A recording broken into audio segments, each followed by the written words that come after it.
May dala ako yung mabahong pang spray. So tatry natin spray to kay Ate Mads. So sana maging effective.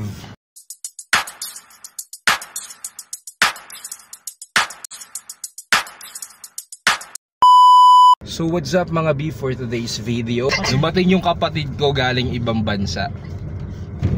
So puntahan natin sa bahay nila. So let's go, tara samahan nyo ako. So yun mga B, nandito na tayo sa tapat ng bahay nila. May dala ako yung mabahong pang spray. So tatry natin spray to kay Ate Mads. So sana maging effective. Yan. Uy, tignan mo, inaantok si Miara, nakapikit na pala. So ang gagawin natin, bago ibigay si Miara, sprayan natin. Kunwari mag-alcohol muna si Ate Mads. Grabe, antok na yung baby ko. So, teka, i-amoy lang muna natin kung goods pa ba yung amoy. I-open mo, hindi dyan. Tignan mo si Miara. Mukha naman, ang baho pa rin eh.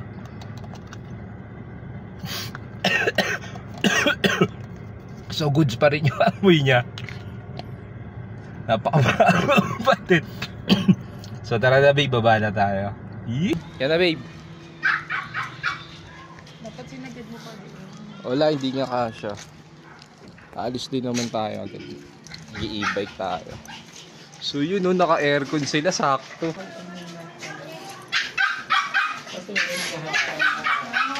Where's Ate Mads? Hey! Hello! Siyempre unang pagdating mo, kailangan naka-vlog tayo. Marami ka bang pasalubong? Ito po, sa susunod, pwede kayong magpasabay. Yan si Ate Mads. Mama Mads, kuha muna. Oh, wait lang. Alcohol ka muna, alcohol. Ay, ayoko niya na. Tigilan mo ako. Huwag mo ko itamay dyan. Naglakot ko yan yung mabaho. Yan. Ano ba naman yan? Alam na pala. Alam mo ha. Nanonood ka pala ng vlog ko. Hala ko hindi. Papa. Sama na, dali. Yang. Sino yan? Uy, tulog din, naantok na siya kanina. So, yung hindi natin na-biktima si Ate. Nanonood ako mga B.